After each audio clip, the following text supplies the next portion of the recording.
Hi, everybody. We are now joined by JF, who is the creative director of Deus Ex: Mankind Divided. This is very, very exciting. This game. Thank you. Yes. What do you want? What do you want to communicate to us about why this game is good? Why this game is good. Yeah, I start with the hard questions. Yes, exactly. Well, it's the follow-up to Human Revolution. So if you're the kind of player that loves like deep stories with a lot of choices and a lot of moral dilemmas and everything, and getting into the heart of like more like mature themes, I think the SX is a game for you. On top of the fact that there are really nice augmentations, and this time around. We really beefed up the experience to make also the combat experience to be as good as the stealth, because we have 4 gameplay pillars: combat, stealth, hacking, and social. Okay. Eh? You rattled me off your pillars really quickly. Damn. So combat, stealth, hacking and social. Okay. Yeah.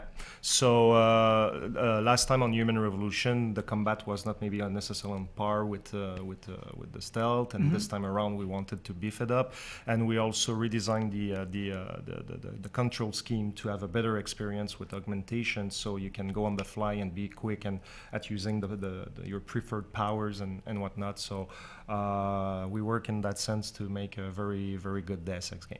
Cool. Can I tell you one of my favorite things that I did in Human Revolution? I was in Detroit. I upgraded like the weird things first. I upgraded my jump first. Yes. And then so I got on the top of a gas station, and then I was able to get into the gas station from the top. Yep. And things like that. Or do you still have like upgrades that are strictly for like accessing new areas of the environment? Absolutely. It's one of the key point of Deus Ex is that we want you to play the way you want, and multipath and multi-solution is always at the heart of the options you have and how you play. So the augmentations you decide to get will open paths, close other paths. It's really, really up to you, and we make sure that all the levels have plenty of content that you might never see, or if you play a second time, you try something different, and you'll discover something new. You said something interesting. You said close other paths. What kind of augmentations will close paths for me? Well, to me, it's a way of speaking in the sense that, let's say, like you were saying, you don't have the jump, then maybe you cannot go on this higher ground, and you never see what's there, and you'll never discover anything. So you're just going to be staying on the ground and going through another option. Yeah, that kind of thing kills me as someone who likes to explore, and so I do the one where I can pick up things too. Yeah. What sort of things what sort of upgrades should I have? Is it explore? Should I do jump and lift? Are there any other things for like traversal? Oh, there's plenty more. Today we're not going into all the augmentations we have, but you have a Icarus dash that we call, that allows you like to give a boost from going from A to B like super quickly and a certain distance. So maybe if there's a big gap or whatsoever, and you want to go on the other side, you'll be able to do that. There's the jump, there's the punch through wall. There are plenty of options like that will make you see or not see some of the stuff we built. Cool. And you call that the Icarus dash? What is my body doing when I do the Icarus dash? Jensen is charging himself, and then he just unleashed the energy, and he moves fast from A to B. Cool. Huge question here. Are there still lots of drawers for me to open? Of course. Okay. And a lot of emails to read. Yes. Yeah. It's super important. Yeah. You know what? One of my favorite jokes from Human Revolution was about the broken mirror. Do you know what I mean? And yes. you don't find that unless you're reading emails. Yes. So more things like that, is that still a part of what this game's about? We always try to include as many little details like that, because one of the things that we say, especially when the art director talks about the artistic direction, he says it's all about details and clutter. But it's not just visual for us, it's all about the experience. All the little details are there to really create this strong experience. And we want every players to be able to have their own adventure within the main adventure. So that's super important. A question I see a lot is about the boss fights. Yeah. And we have these options throughout the game. Are we going to have options with our boss fights in this game? Yes. It's this time around you'll be able to stealth around the bosses if you want, or you'll be able to totally avoid confrontation. And or totally go into it, so no more forced to fight this time around. So when you say avoid confrontation, does that mean I'm on my 4th pillar, my social pillar? Is that like that kind of thing? Or something else, I don't know. Okay. It's very ambiguous. Very ambiguous, on purpose. What does it mean? What does it mean to upgrade social? How is that your fourth pillar? What does that mean? For the social, the augmentations, it's more about making the helping the players to read the other character, like knowing your kind of psychological background, and if we're having this argument, knowing if I'm scoring points with you or not, or like sensing when the character would be more sensible to a certain approach or not, and you have all this information on screen that help you to make a better social choice. Yeah, what's so funny is, I mean, most of the stuff we see is like the cool guns opening up and all of these like cool chops and blades coming out. Yeah. But some of my favorite things are just like coming to a desk and talking to a person and saying like talking my way into getting into a building. Yes. Like I love that this game allows me to do that as well. It's for me, it's very important that we always have a non-violent option to go through the game, whether it's through stealth, whether it's through talking your way with some people when it makes sense, because sometimes you're in scenarios where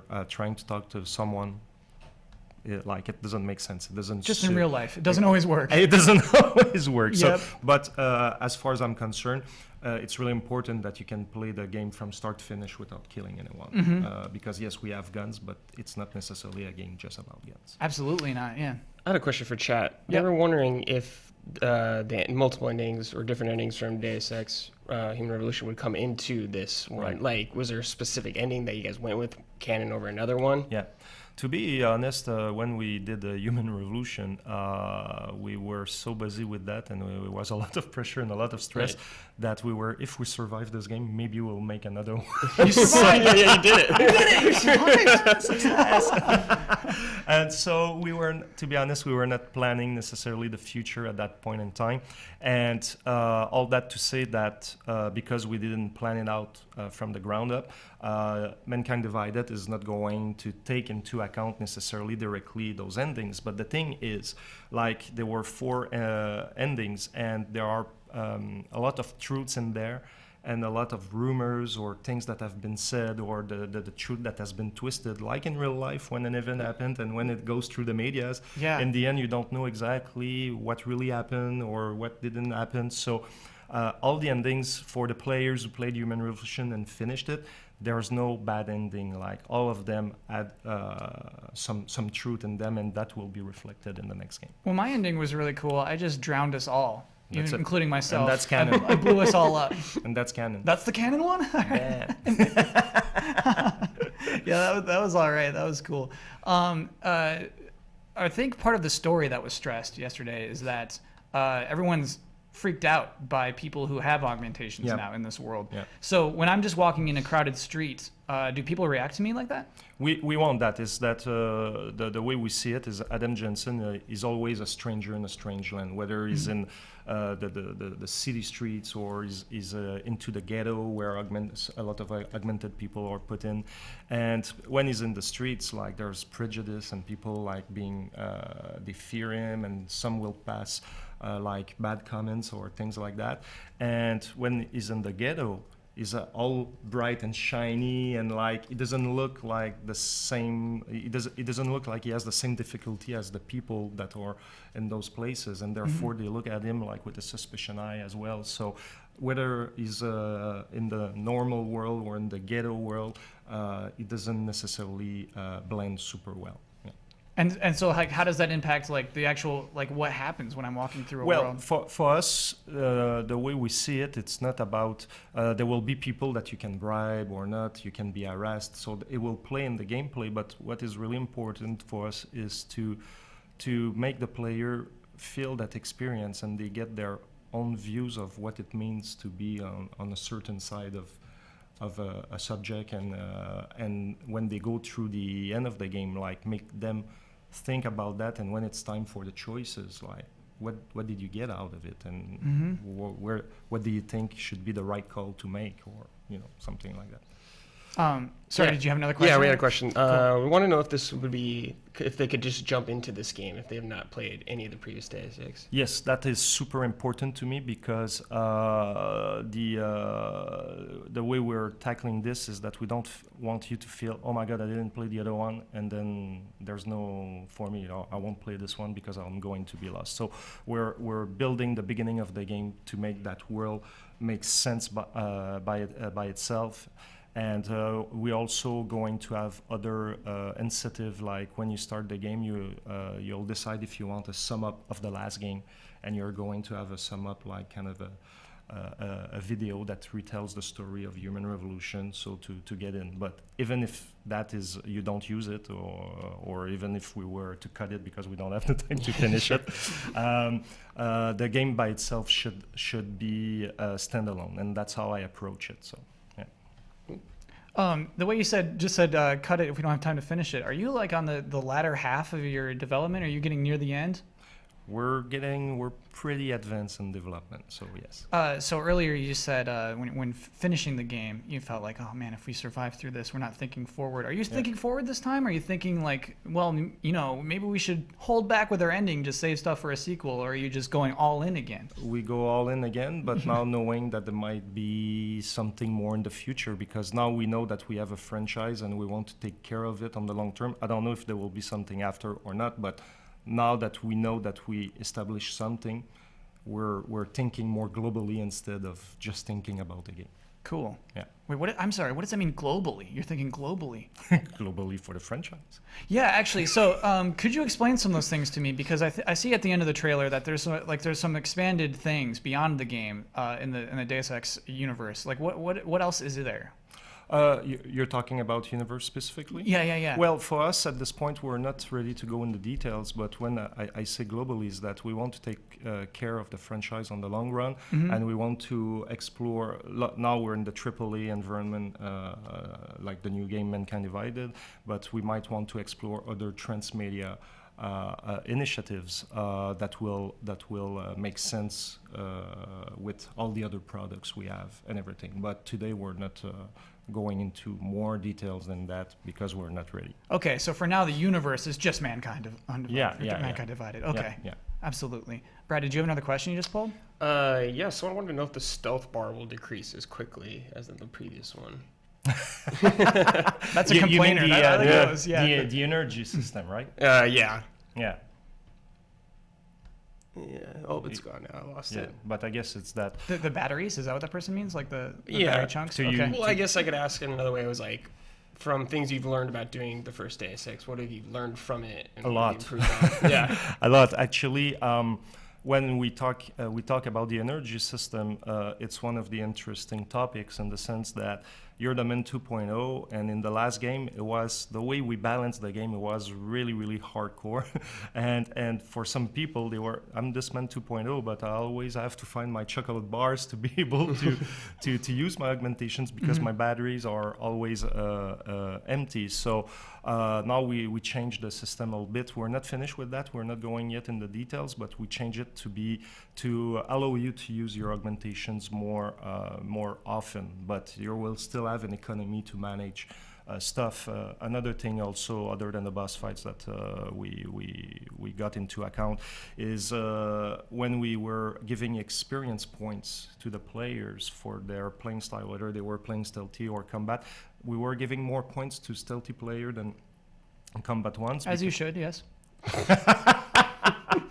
But our logic, and Yeah. you're right, our logic was like, it demands more patience, it demands more efforts to play stealthy than combat, so that therefore we're going to give more XP points. But what it ended up doing, a lot of players are trying to find the best way to play the game to maximize their options, and therefore the fact that when they saw, oh, there's more points for being stealthy than playing combat style, they thought, oh, this game is meant to be played stealthy. Right, and it kind of removes the choice. Exactly. Okay. And that's not what we wanted to do. So now this time around, we're going to rebalance it to make sure that we don't have a bias for stealth or combat. We really want the players to go, okay, how am I going to approach this game? And let's do it. There's no wrong pillar to focus on. Exactly. Let's actually talk about hacking. What's hacking like in this game? Hacking, the hacking of the last game is coming back, but more beefed up. We have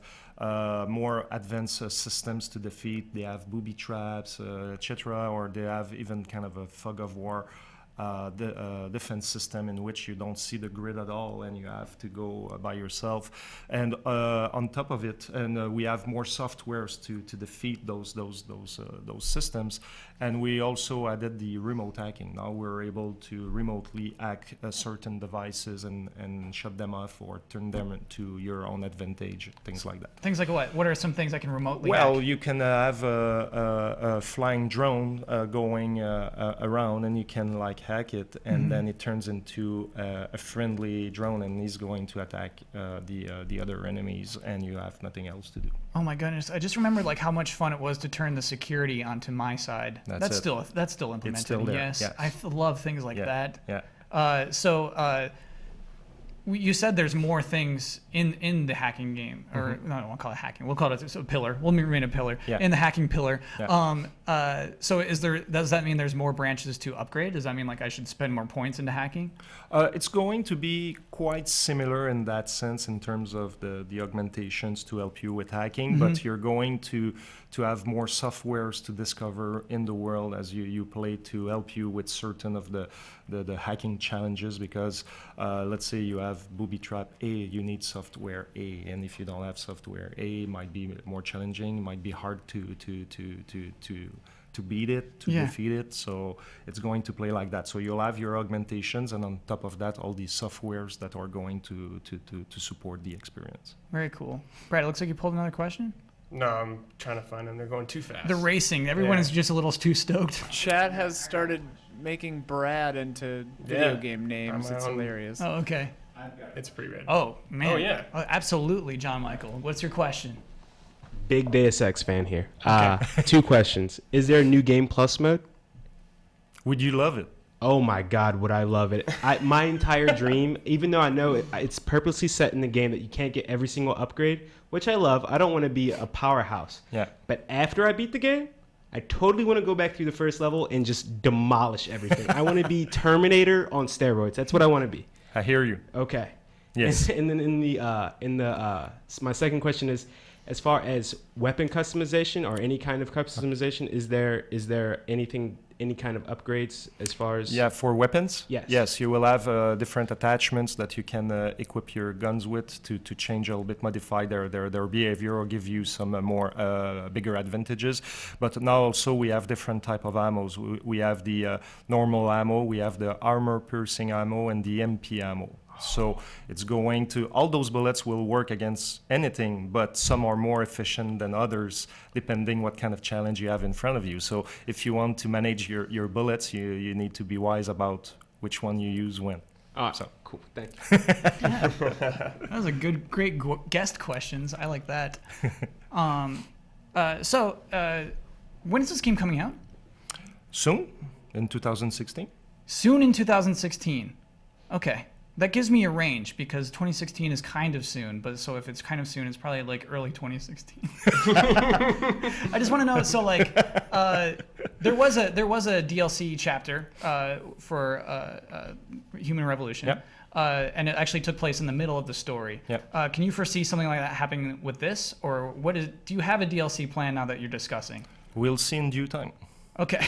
I understand. I know, yeah, there's like some things you gotta, we can't talk too much about that. So personally, what are you most excited about that you can communicate today? Like, this is a sequel, and like, what are you so most pumped to be able to put into this game? I think in terms of the gameplay flow with the augmentations and the way we redesigned the control experience, I'm really, really happy with that because the game feels much more natural and more fluid than ever before. So imagine all the richness of Deus Ex, all the options, the choice and consequences, but now like you're even like more potent at doing what you do. And it's quicker and it's, I would say, punchier than it was before. Quicker and punchier. Yeah. Can you define that?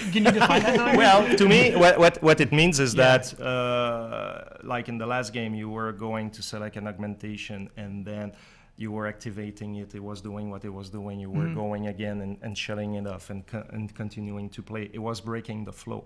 Now the way we're redesigning the controls is that you can map on certain button your augmentations and just go move, do your thing, like take cover, or you don't take cover and you shoot, and then bam, you click a button that where you map your augmentation that you wanted to use the more often on a easy to reach button, and boom, you use your augmentation, and boom, you shut it off right away, etc. So for me, it's all about that kind of a controller experience, interfacing with the game. It's much more natural and much more easy and less like by steps as it was before.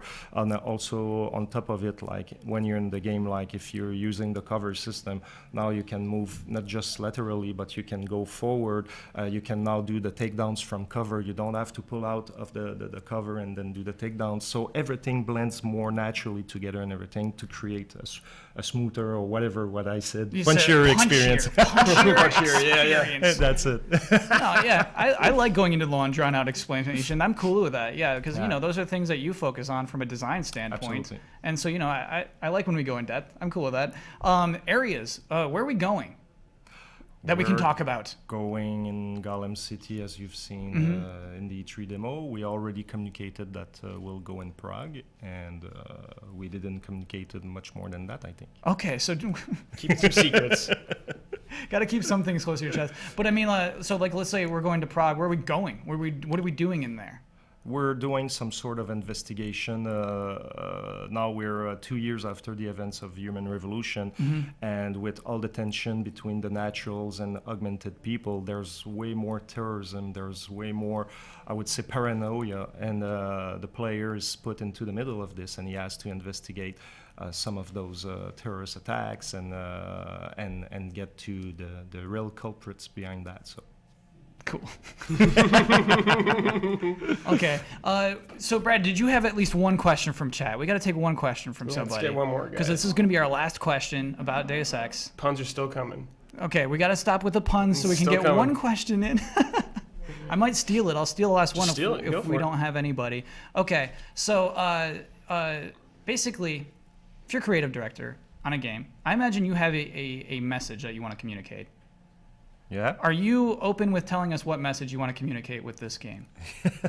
The message, it's not that I want to communicate something specific as much as I want players to think about certain subjects.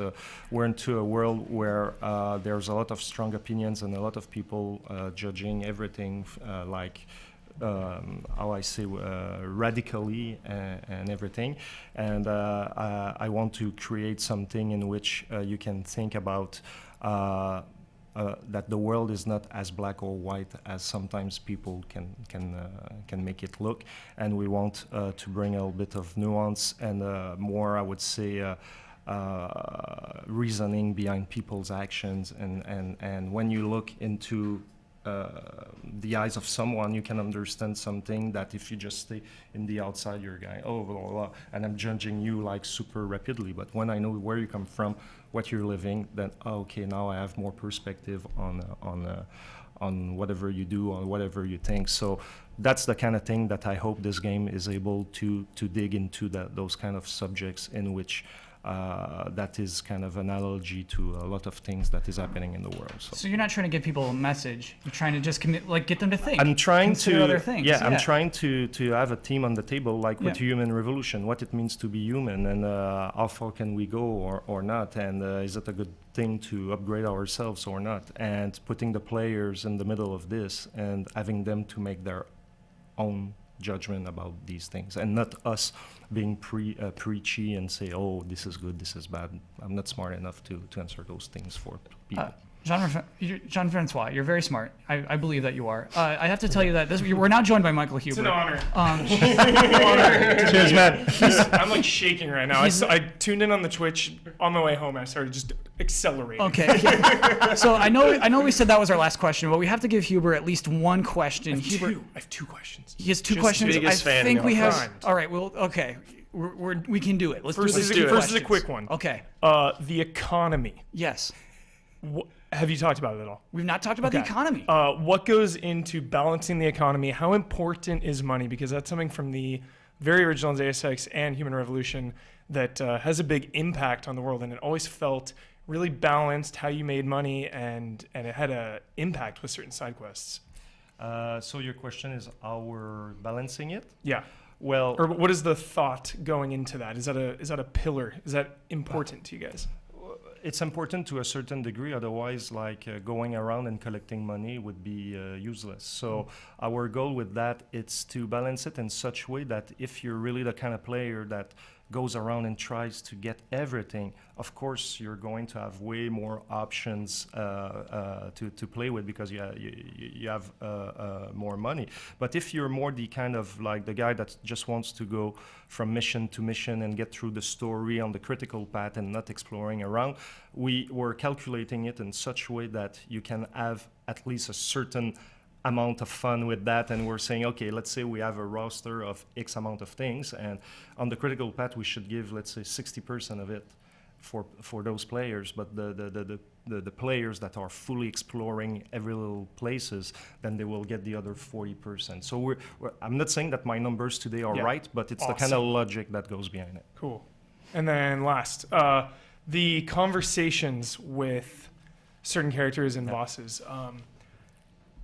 I can remember getting, I forget who he is, but I remember there was a part in Human Revolution where you get to him, he's pretty early on, and he reacts to the way that you cleared an area prior to getting to him. Yeah. Will they react differently if you use non-lethal takedowns versus not taking anyone down at all versus obviously killing people? Because I would love it if you were non-lethal and they kind of say that, because I remember I think I was non-lethal, but they still were like, "Oh, you attacked people." Yes. I was like, "Well, I didn't kill anyone." Yeah, we're tracking this, whether you kill or you don't kill, whether you're seen or you're not seen, and some of the characters will react to these things, whether they're surprised you're there because they didn't hear about you, or like you went to a mission and you kill a lot of people, and like, well, did you have to do that kind of thing? So it's really important that the game answers back to your own actions, so it makes you feel that you're in that world and what you do matters, instead of just being kind of ghost in that environment and nobody cares about what you do. And like in the last game on Human Revolution, one of the little detail that we did is that one of the first mission on the Serif manufacturer,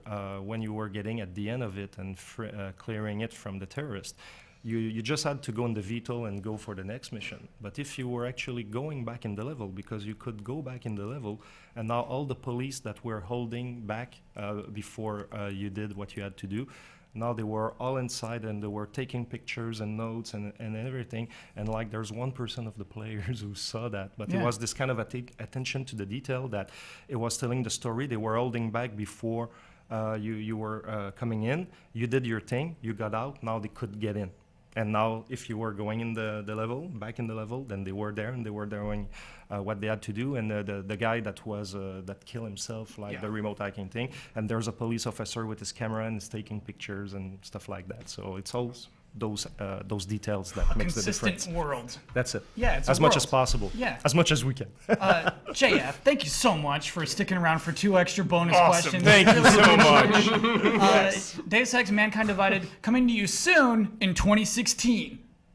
Is that right? It's right. Right-ish.